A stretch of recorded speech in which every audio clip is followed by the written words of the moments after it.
Hi, everybody. This is Tracy Donegan again from Gentle Birth and the Mindful Breastfeeding Program. So, I am thrilled today to have a very special guest. Naomi Stadlen has written a couple of quite amazing books, as far as I'm concerned. This one in particular has been in my collection for it's probably about 20 years, so coming up on that. And I'm gonna talk to the author, Naomi, and I want to hear all about how this book came about and why I think it is one of the most important books for any expectant mother to read before baby gets here. And we're going to talk more about that. I just want to show you, this is Naomi's latest book. And we're going to talk a little bit about that later on. But Naomi, thank you so much for joining me today. I am so really, I so appreciate the work that you have done. And I cannot imagine the effort that has gone in when you see kind of behind the scenes how you wrote this book. And so would you mind tell us a little bit about your background and how this amazing book came about? Well, I'm amazed too. I'm amazed that I wrote it. Um, I'm the daughter of a widowed mother, so she had to earn a living while my brother and I were small. And so when I became a mother, I wanted to be a more traditional mother, and my husband wanted to be a more traditional husband. But I felt this enormous guilt of apparently doing nothing, just being with my baby day after day. Well, he said goodbye, and sort of hurried off to his work. And I'd get very angry with him when he came back, instead of being delighted to see him, because I had this guilt of not having done any, quote, work. Whereas in Mm-hmm. fact, a great deal of mother's work is internal. There's nothing much to show for it. It's thinking all the time. It's sensing what a being might be like that's not yourself, that's come out of your body, that isn't you, and has her, in my case, her own thoughts and ideas, very much so with my daughter. Yeah. She still has. And so I sort of swore to myself that after I had brought up my children, I'd write about it. And that was the sort of assuage sort of guilt. But when I sat down to write, I wasn't sure what I had to say. And it seemed to me as if everything had been said already. Mm. It took me a long time to see that actually it hadn't, that what was in the books wasn't my experience. And so I needed to question what my experience was.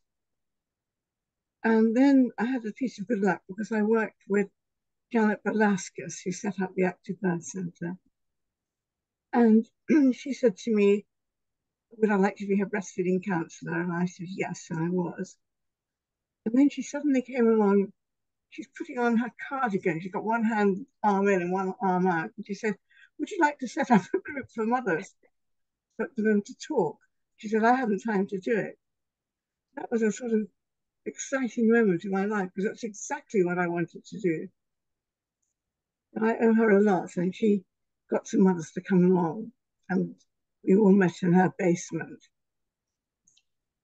And I'd already decided it should be called Mothers Talking. It's been Mothers Talking from, was it January the 30th, 1991 to the present day. And Wow. based on Mothers Talking and on other things that I'd heard and read, I created book after book. After each book, there's three of them actually. I thought I'd written all I needed to say and I could just sit back. Maybe I get very bored running Mothers Talking, but I don't.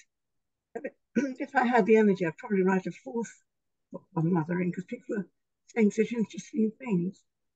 But I think it's time I talked more, so I'm very glad about your podcast. But there is a lot to say about the shock that mothers get. I think it's much Yeah. worse than I did it.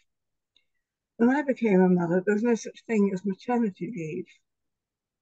So maternity leave gives you the feeling that you're on leave from your job. It's it sort of sounds beneficial that leave is like a holiday, but it sounds as though Mm. actually the job owns you, and you're lucky to get some leave to look after your baby. Luckily, when I did it, you was supposed to look after your baby. The job sort of chucked you out and wished you luck and gave you a leaving present. And people who went back to work early, which they did, were thought to be sort of ambitious in a sort of derogatory way. Mm. And so it was easier then. There's more, I think the tide was changing. People actually thought that people that stayed at home with their baby were rather stuck in the mud or whatever the word is, sort of not very exciting mothers. They were only mothers. That's what people Yeah. kept on saying to me, only a mother. I don't get anything done all day. And that inspired me. I thought, well, you are getting something done all day. I can hear and see you with my own ears and eyes. You're doing a lot. And that began to enable me to see what I had done. My children were older then. My youngest was about 6 or 7. And I could see that they were exciting people in their own Mm. right. And that I must have allowed them space to grow into who they're going to be. I sort of felt grateful I'd had that opportunity. I think my mother had a much harder time because she was earning a living as well. She decided she didn't want to remarry. She loved the husband that she'd had, and she did her best to bring us up. So I always knew that I was her child, but I had to shush when she was working, and Mm. I had to shush when she was thinking about work. She said, I'm getting nervous, I'm getting nervous. And that was something I was determined I wouldn't do for my children. I'd give them space. You can see how she's the first person in her generation to earn her own money. First woman, I mean, All to right. earn her own money. It's a real achievement for her. But for me, it was a real achievement to become a mother, not an old fashioned one, but a new sort that was thinking and doing. But that's beginning to make sense. And what I see now is that women are often in a highly competitive workspace. And it's very easy to bring that sense of competition Mm. back to home where it really doesn't apply. There's room for all of us to be our own sort of mother. There's no need for anyone to say, oh, my child is just quicker than that, or I've achieved this more than you have. There's absolutely no place for it.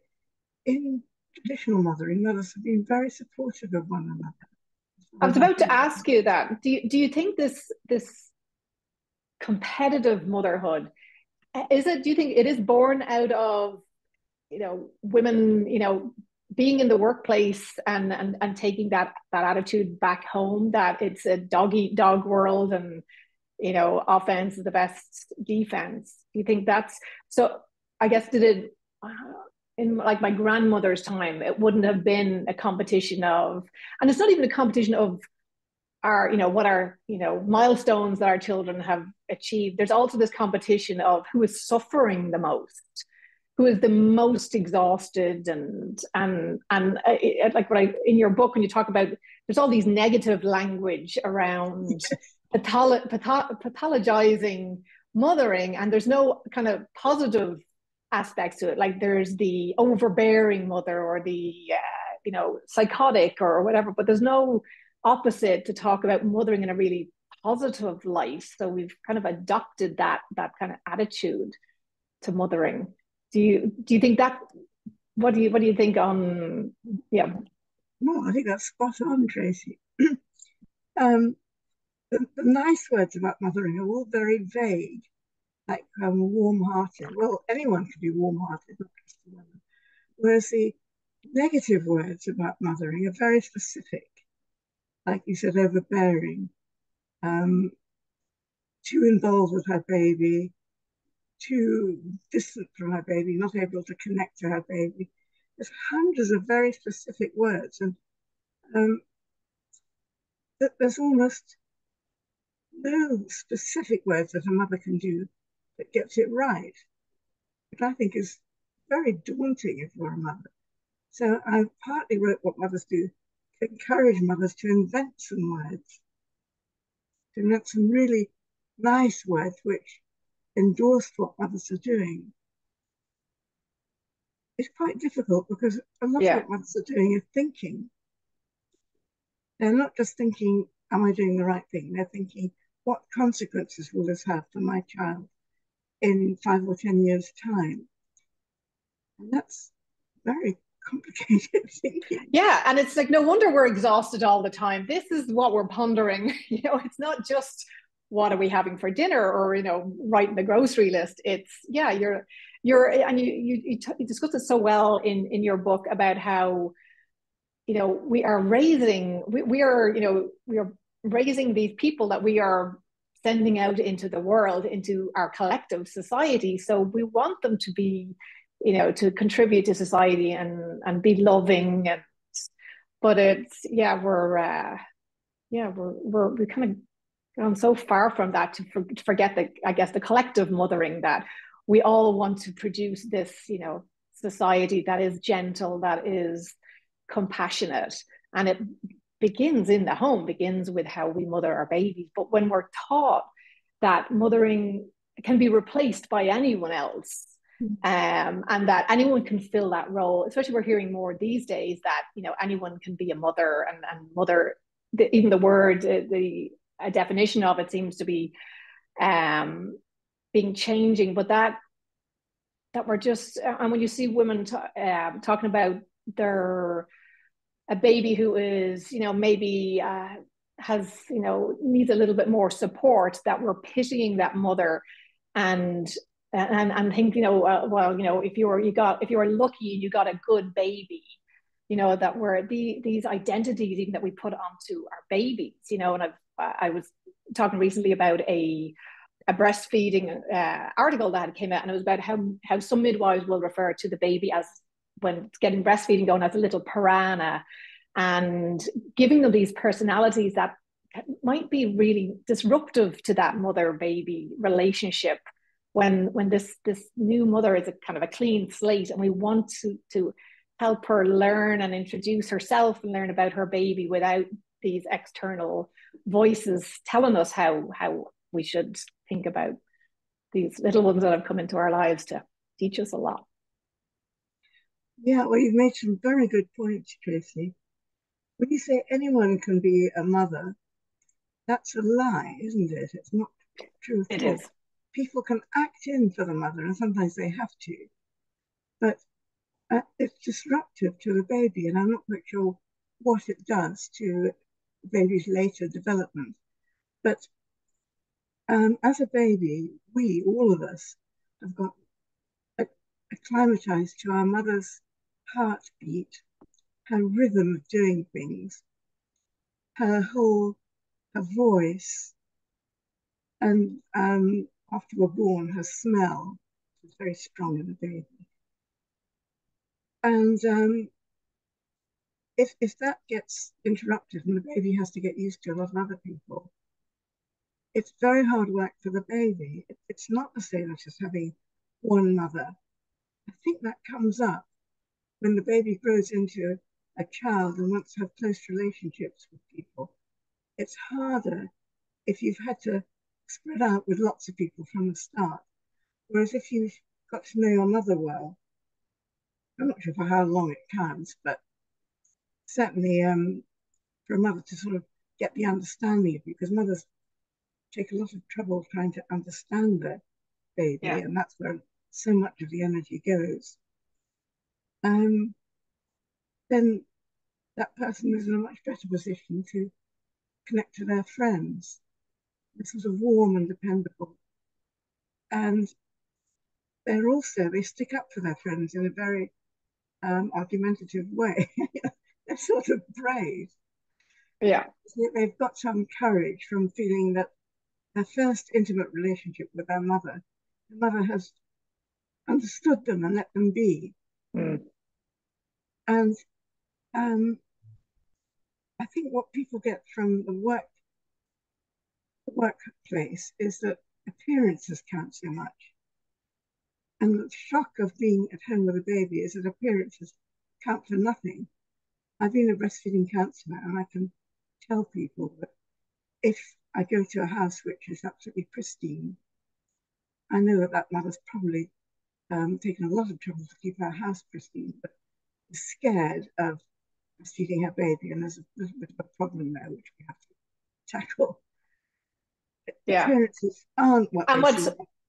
what's interesting, Naomi, when you say that, it's you know, because I know myself as a new mother, if you have people coming over, you care so much about what people think and how you think people perceive you to be coping or not coping. So you do mention it in the book, we will run around the place and tidy up and hide any signs of life in the house so it is beautiful and everything is in its place. And then our friends come in, they say, oh, what have you been doing? And you're like, oh, nothing really, just taking care of the baby, you know, which is, and that idea of nothing is just, for me, is I just really think the time is right for us to be revisiting this idea that, you know, even though we talk about that leave at home, and it's because when you think about, well, I'm going to be home for 6 months or 9 months, maybe a year, it does sound like that's because home is where you go to rest and enjoy Yeah, yourself, and you're not yeah. at work, so it must be nice. So that's what this idea of, yeah, maternity leave being a baby holiday, and of course where I'm based in the US, there maternity leave is almost not existent paid maternity leave. So there's a lot of mothers who are returning to work like 2 weeks, 3 weeks in some cases after giving birth. And I think of some poor mother going back to her job, still recovering from an episiotomy and trying to act as if, you know, all is well with the world when you've just had to leave your newborn as well.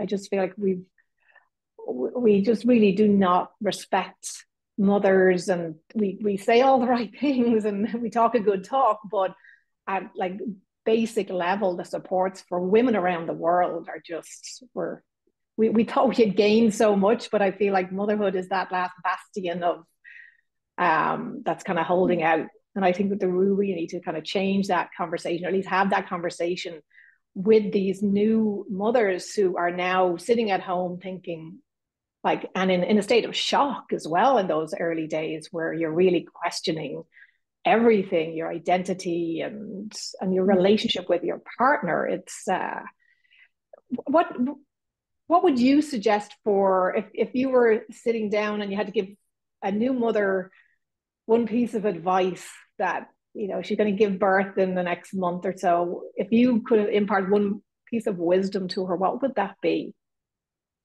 Well, I'd like to say from my, I don't give advice, but I'd like to say from my experience of myself and hundreds of mothers who've been through Mothers Talking since 1991, um, that it is a huge shock to leave work and become a mother. And we talk about the shock of falling in love, and society sort of allows for that, that you might be a bit dreamy, or you might not be what people think of your usual self. And Mm, you might not be your usual self as you adjust to being a mother.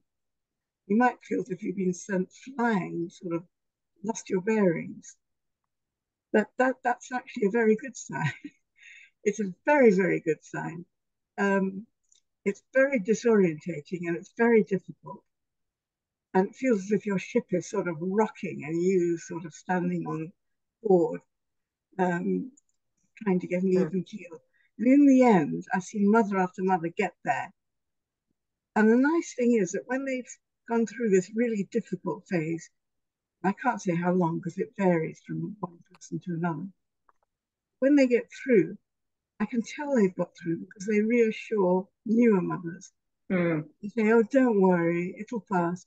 I had a mother on the bus the other day saying to, she got a toddler and the other mother had a little baby in a sling. She said, you've just got to get over the hard part. It'll pass. The hard part is the hardest part.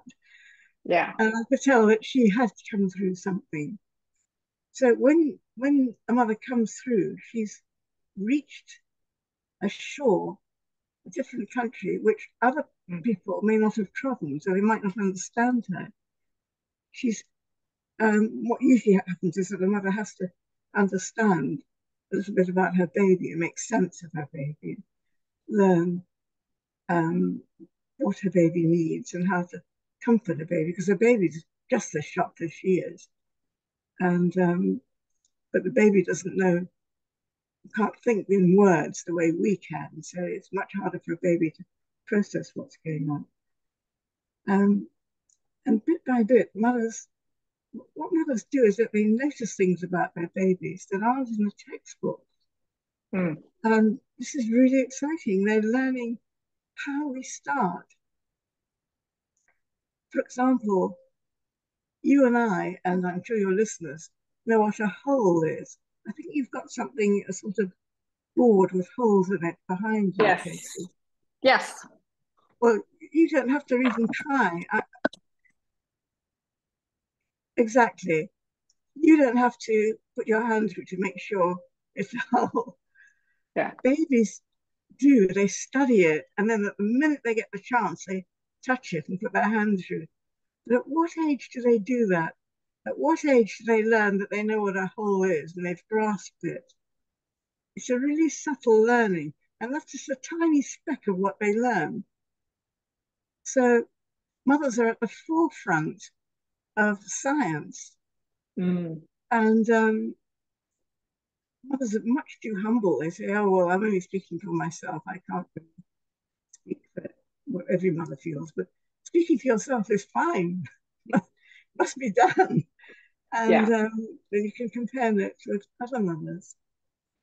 And um, I also think that appearances are deceptive because things that look very bad, if you're looking for a sort of quiet, peaceful home and a mother that's in control and everyone's smiling, that doesn't usually happen. And things that mothers think are wrong, like having a crying baby, are positive because baby is crying, hopefully. It's the ones that withdraw and go very silent on you that you have to worry about because they've already sort of got the message that they're not going to be listened to. But the ones that cry think, oh, well, my mother knows everything. They don't think it in words, but that's the sort of feeling of it. Yeah. Yeah. Somebody's going to sort me out. And they're hopeful. And even if a mother starts off not able to sort her baby out, and we all do, people have to learn the most basic things. Like one mother told me she didn't know she had to support her baby's head. And she was crying when she realized that. She Mm. was so ashamed that she hadn't worked that out. There's a lot to work out. You can't work out everything. And bit by bit, it does come together, and you and the baby sort out. Yeah, that's it. It does come together. It's, I think, when you're, especially with your first baby, and again, I can only speak for myself, but the feeling that you can't really see the light at the end of the tunnel when you're in the very, especially in the very beginning of it, and you're sleep deprived, and it feels like, okay, so sleep deprivation and hormone drops and all, and this is now my life, and you feel like and it's a part of what the brain does. The brain likes to go to that worst case scenario. But I think when you have a second, if you're lucky enough to have a second baby, you see that, oh, there I know there's light at the end of the tunnel. I just have to surround myself with good support. I have to know that as a lot of breastfeeding moms will know, it's like, this too shall pass, or never give up on a bad day. That I think it's that impermanence, knowing that even though it feels really brutal today, tomorrow will be different. It could be a little better, could be a little worse, but nothing stays the same. And knowing that even in this really intense part of our lives, that it has an opportunity to change, and as we fall in love with our babies. Well, that's very true. And I think in the little time that American mothers do have at home with their babies, the whole time structure goes. So babies don't go by hours of day and night. They learn that, but not straight away because they haven't in the womb. There's no way they could have grasped that. So the sort of secure time structure that we get used to at work isn't there at home, and that can be very disorientating. And I think mothers who go back to work often feel extremely guilty at leaving their child with somebody else. I think even the guilt is helpful because it helps them to feel something not quite right about it. Yeah. And if they come back and they're glad to see their baby again, I remember my daughter-in-law was crying as she was running back over the hill. It was the first time she left her daughter and grandchild. Um, the baby feels that. They feel wanted at the end of the day, and that's nice. Yeah. And then you have the other kind of other side of and friends and family wanting to be helpful, but the idea everyone wants to take the baby.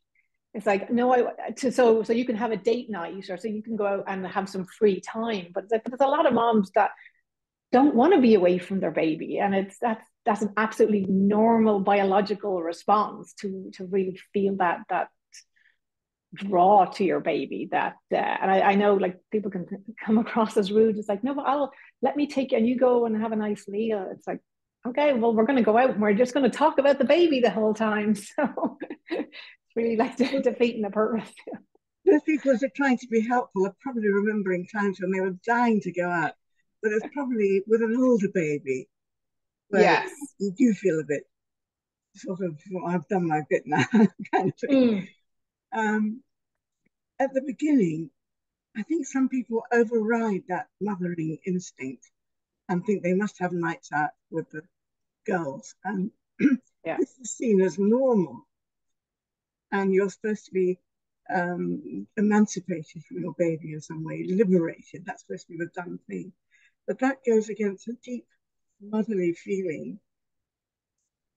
Not everyone feels it. Some people feel trapped and they have to find their own way. It's not doesn't mean there's anything wrong with you. You just have to find your way of being comfortable with what you do. But a lot of mothers who want to be more with their babies feel guilty that there's something wrong with them for not going out to a nightclub or something like that. Yeah.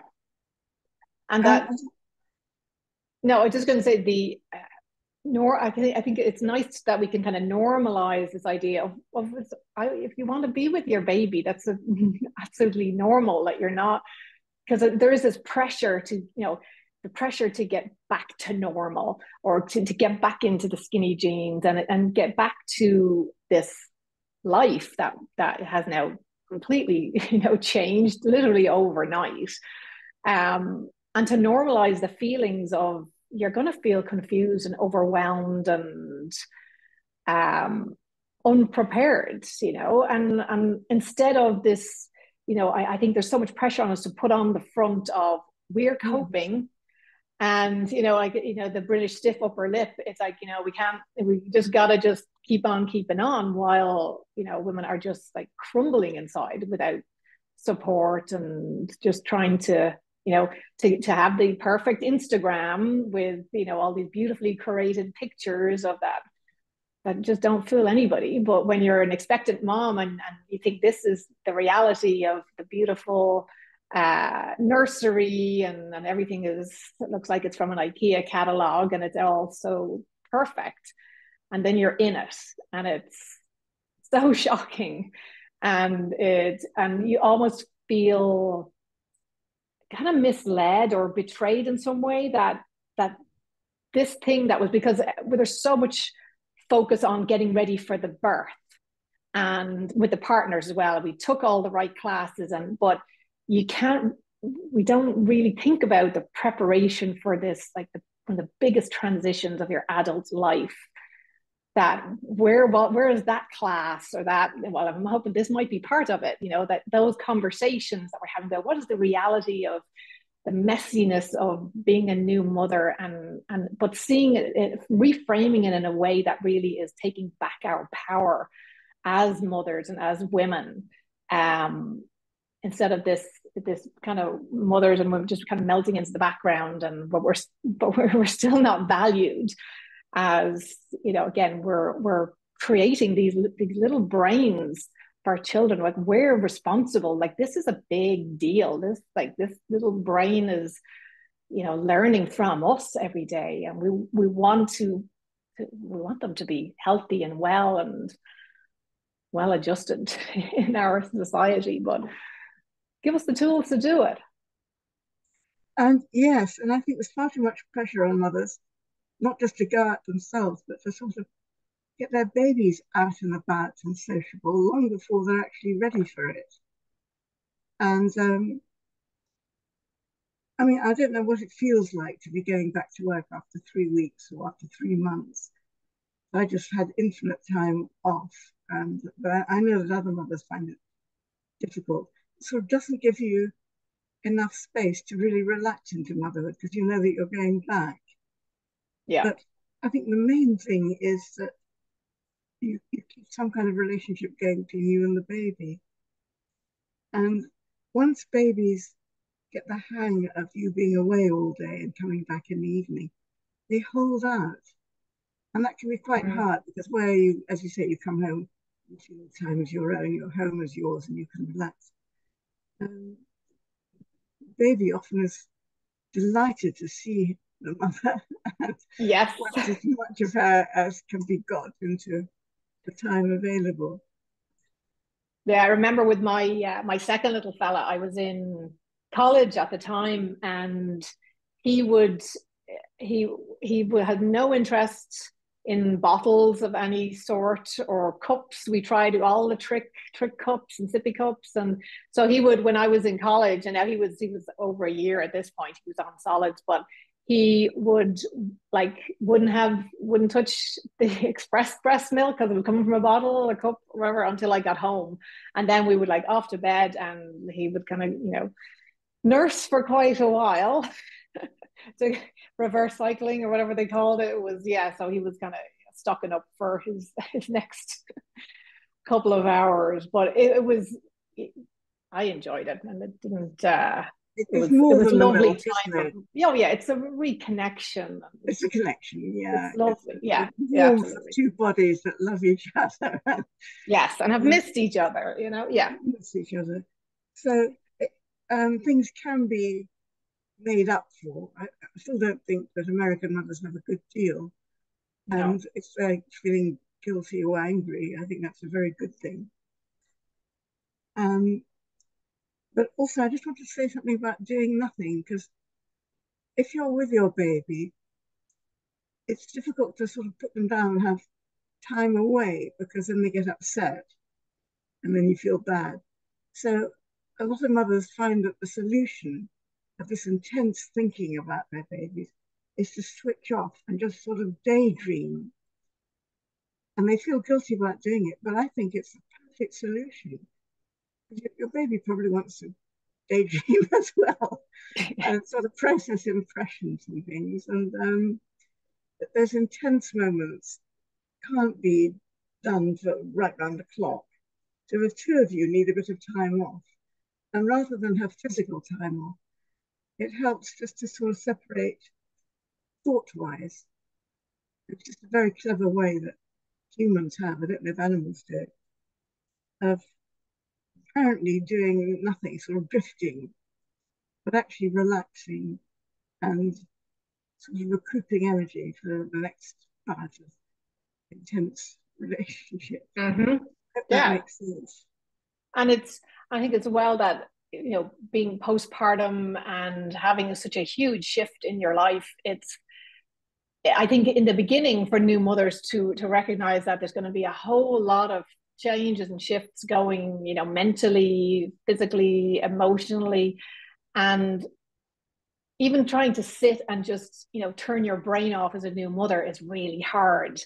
Might be able to sit on the couch and, rest our bodies for 10 minutes, but even within that 10 minutes, the mind is off thinking of all the things that we think we should be doing right now instead of resting. And again, because we're so hard on ourselves, we want to do it right. We want to be the perfect mother, and it's I think we have to give ourselves that permission to look. It's just going to be a bit crazy for a couple of months, and that it's normal, and it's coming, and I talk about this. It's a predictable crisis. We know it's coming down the pipeline. You know it's coming down the pipeline. So how can we create, these, make sure we have supports in place that, do moms have groups that they can connect in, whether it's online or in person, to share these experiences and share, because we all think we're the only ones. We all think we're the unique person we're the only one that has the child that does this or whatever that is. And then you go to these groups and you meet other mothers and they're like, oh yeah, mine's doing that as well, and it's a bit weird and whatever that is, but you feel like, it's that common humanity of like, there's millions of mothers all around the world at this moment having the same thought that I'm having about my child, or how hard being a mother is. But I think there's so much power in women coming together, I think, to Yeah. share those stories and support. Even it's not even support, it's just knowing that I'm not the only one, and that it is quite, because I think we're all probably a little bit narcissistic, thinking our thoughts are really special. We're the only ones that have this weird thought or whatever. When you meet all of these other mothers and they're like, nope, we've been there and we have that t-shirt too. It's just reassuring that, okay, so there is a method within all of this madness somewhere, and I just need to ride it out and with whatever support I need, and taking time, and with partners as well, because partners they're also been kind of dropped in a little bit at the deep end, and are trying to figure out their way as well, but it's a different relationship. Yeah, so the relationship of two people with two partners shifts tremendously when there's a third person, a baby. And people don't realize, I think, before the baby's born, that the baby's a real person. And that Yeah. not just a baby, they've got all sorts of thoughts and ideas of their own. Even newborns are indignant if they're too cold, or indignant if something is very loud, or if they move too quickly, or you have to work it out. But Yeah. they're not nobody.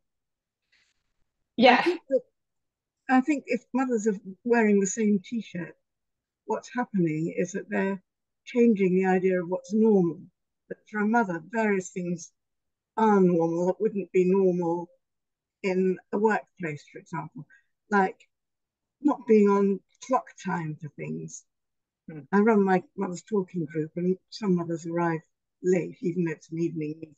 It might seem easy to get your baby to sleep, but everyone accepts that, of course, mothers might arrive late. That's fine. Yeah. That's normal for a mother.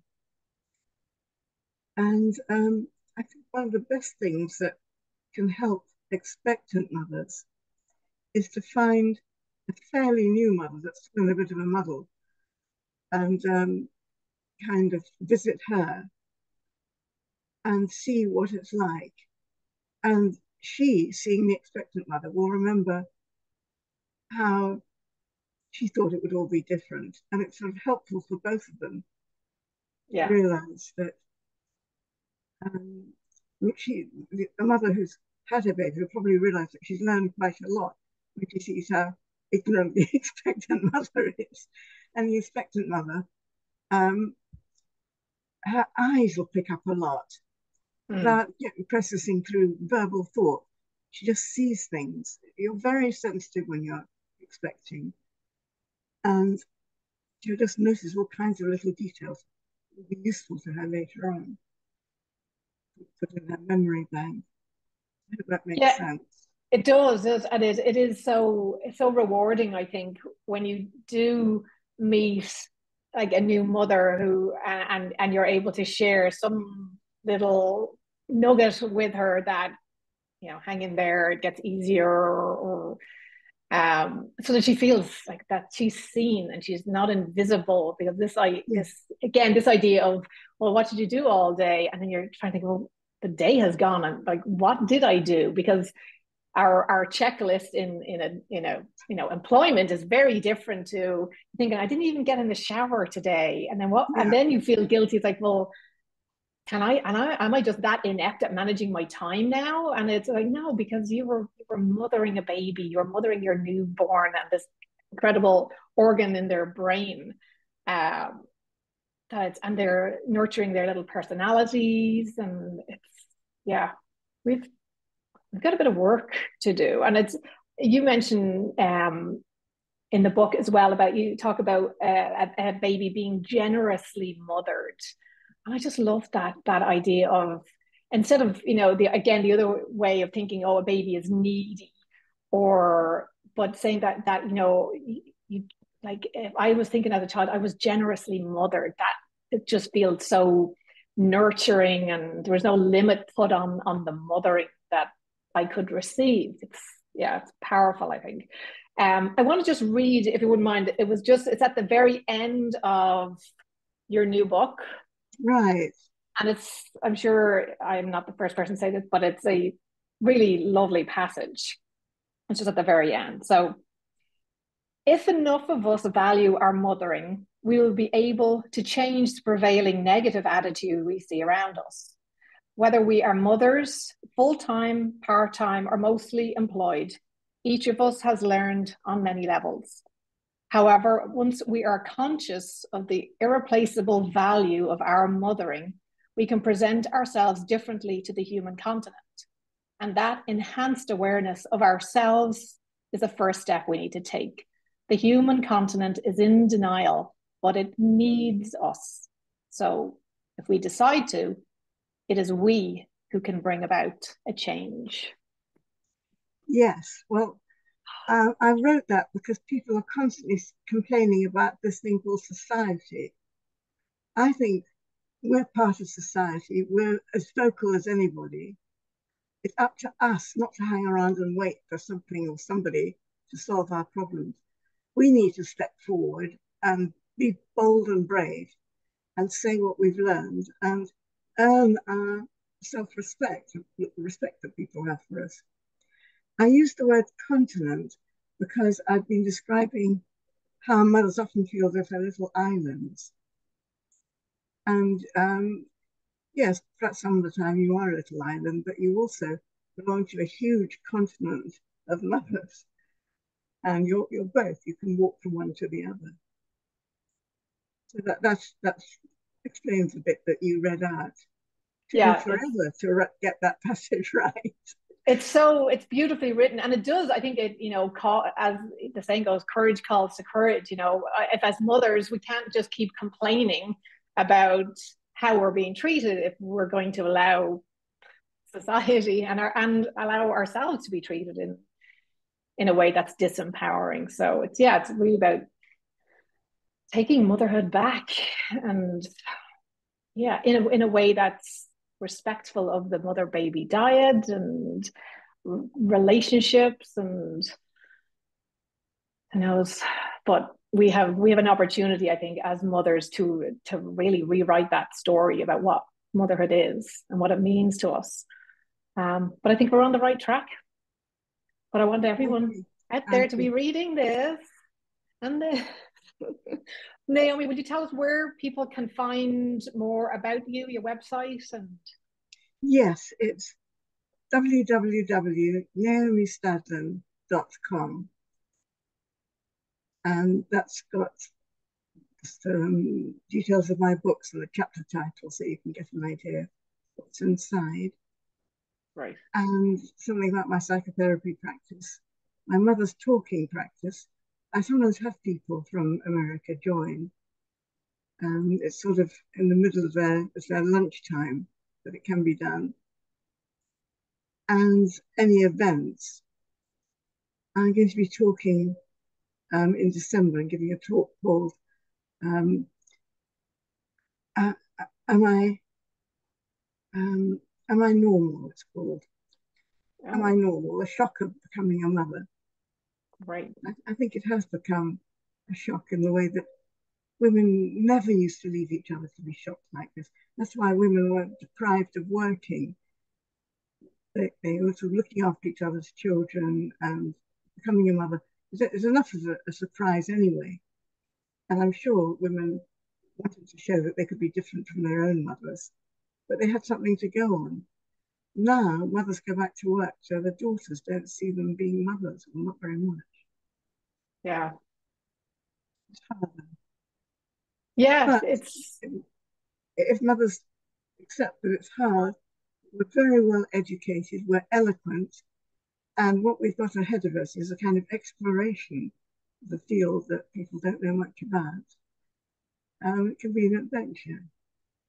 yeah, isn't it? It is quite amazing that, and you mentioned earlier about like mothers are, we're like at the coal face. We are the scientists, really, of when you think of, yeah, there has been a lot of research on motherhood, but really like your work is about the intangible aspects of mothering, that it's not just, we can't just allocate a number to it and it's like, yes, this was successful mothering or unsuccessful mothering, but we are literally, yeah, we are the scientists. We're, yeah, learning, engaging, and yeah, it's a big job. It's an important job. It Some is. say the most important job in the world, and I will not debate that today. I Mm. think it is. Naomi, thank you so much for your time today, for sharing your wisdom, and Thank you, yeah, Lucy. it was great to connect. You give me a nice opportunity to go over everything. Yeah, Thank and you I very look much. forward to see more of you online and more interviews, and I will absolutely be sharing. I think there's so many expectant parents that will get so much from your books, and I think a lot of parents will, even who maybe past their baby making days, well, I still will get something from this as well, because of the lack of value we have when it comes to being at home with a baby, and really how much goes into that. So thank you. Yeah, thank you.